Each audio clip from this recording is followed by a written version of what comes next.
Hey friends, welcome back to Pause for This.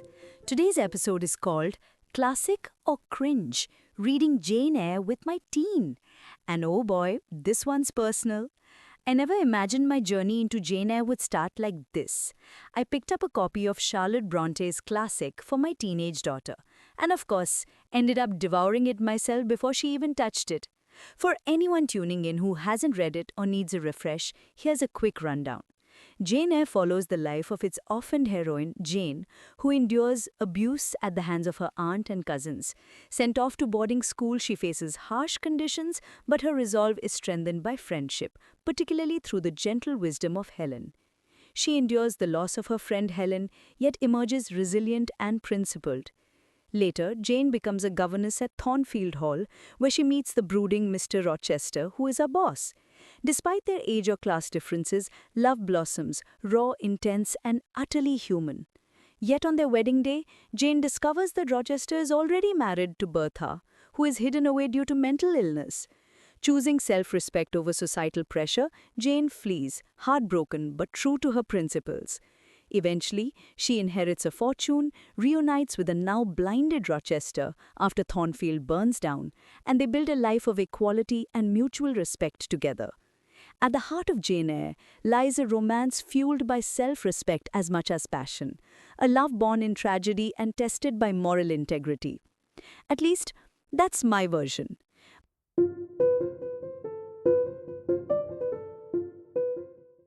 My take versus my daughter's take on this story. While on a vacation with a group of friends, we got chatting about different novels and topic of Jane Eyre came up. My daughter's friend, who is also a teen, was intently listening to the story and description I was so engrossed in giving. I was gushing about how I adored Jane's spirit, her bravery, her moral backbone, and how timeless the love felt. I mentioned about one of the lines in the book that just stirs you up from the inside.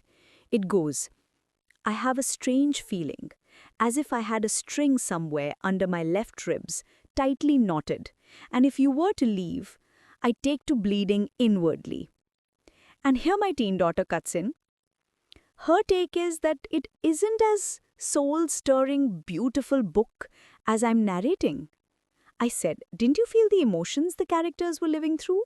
She rolls her eyes and says, Mom, it's so melodramatic. An orphan locked in a creepy red room, a secret wife in the attic? How can she fall in love with a man 20 years older than her?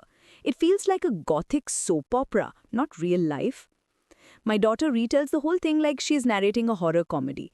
Just plain bored narration with eye rolls and air quotes inserted in between. By the end, I wasn't sure if I'd read a classic or binge-watched an Indian daily soap. Now here's where it gets golden.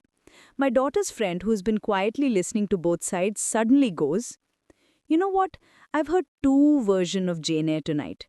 From Auntie, it sounds profound, a moral crusade for independence, a true love.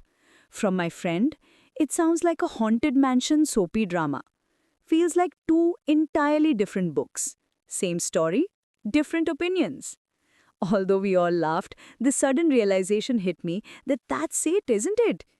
We're reading the same words, yet our responses couldn't be further apart. It's a perfect illustration of how age, experience, and personal perspective shape our stories. And that's really what makes literature and life so rich. The same story can resonate completely differently depending on who's listening. Why this happens? Isn't it hilarious? Same book, same words, but different ages, experiences, and lenses flip the meaning completely. Neither wrong, just filtered differently.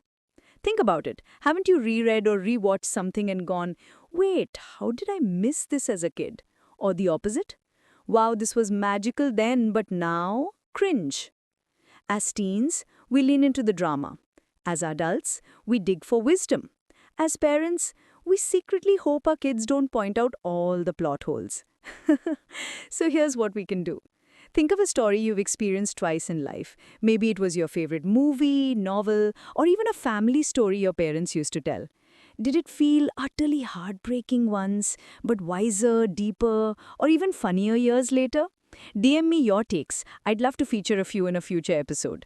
And trust me, your versions might be even more entertaining than mine. So that's it for Pause for This. Same story, different opinions. One of the simplest, funniest truths about life. Whether you see Jane Eyre as timeless romance or spooky soap opera, one thing is clear. Our stories change as we change. So, until next time, keep reading, keep laughing, and maybe ask yourself, whose version of your story are you listening to today?